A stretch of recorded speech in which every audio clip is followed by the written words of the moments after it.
Hello everyone, Ariam here, and welcome back to another episode of Cenozoic Spotlight. Today we are talking about a big-chinned chap, the Thylacosmilus. And I wouldn't blame you for thinking that the chin I am depicting on this animal is an exaggeration or just a guess as to how it would have looked. And while it's true that I don't know what color this animal was or how much flesh would have been on top of its skull, especially in its chin area, the giant chin itself is not an exaggeration. Here's a skull for reference. That is all bone. Thylacosmilus is a saber-tooth from South America. Now note that I didn't say saber-tooth cat. This animal is not a cat at all, and it's not related to Smilodon or other saber-tooth cats. Thylacosmilus was part of a group of mammals called Sparacidons, which is no longer in existence, but they are closely related to marsupials, which we do still have today. They weren't considered true marsupials, but they were a very close relative and would have shared many of the traits of modern and extinct marsupials, including the pouch. In fact, Thylacosmilus's name means pouch knife. So if this animal isn't a cat, it's not a saber-tooth cat, why does it have saber teeth? Well, you guessed it, convergent evolution, a topic that I will never be able to stop talking about because it happens so commonly. These animals aren't related in any way, but they lived similar lifestyles, and so similar traits evolved over time. Thylacosmilus is also different from Smilodon in the fact that this animal is smaller than you would expect it to be.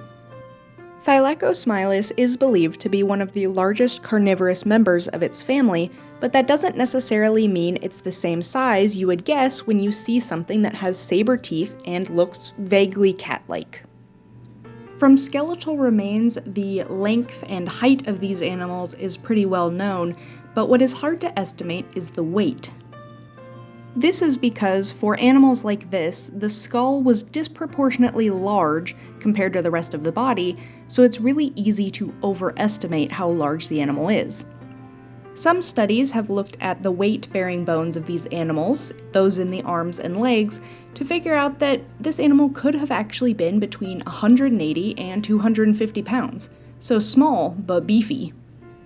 It's difficult to tell for sure exactly how heavy this animal was because if you compare its body proportions to modern-day carnivores that would not have behaved in the same way, you get an inaccurate idea of how this animal would have behaved and thus how it was built. So while estimates for body mass have a huge range from around 100 to 330 pounds, the overall consensus is that this was a short, stocky brawler. Not only that, it seemed that this animal really leaned into being a saber-tooth, even more so than saber-tooth cats like Smilodon. Saber-tooth cats had, of course, saber teeth, but the rest of their mouth looked pretty similar to other felines. All the other types of teeth were there. Thylacosmilus, on the other hand, fully committed to the saber-tooth thing, so much so that most of the other teeth in its mouth were reduced, and some were lost entirely. It's very possible that this contributed to the eventual extinction of these animals. We've talked a bit here and there about how over-specialization leads to behavioral rigidity in a species. They aren't able to adapt to new circumstances as easily because their bodies just aren't built for it. If the animals that Thylacosmilus usually hunted and ate disappeared, or if the environment changed, what could they really do? They had 2 giant teeth and not very many other teeth. They were really specialized into hunting very specific animals, and that put them at a lot of risk. So keep your chin up, try to learn to always go with the flow, and remember to smile.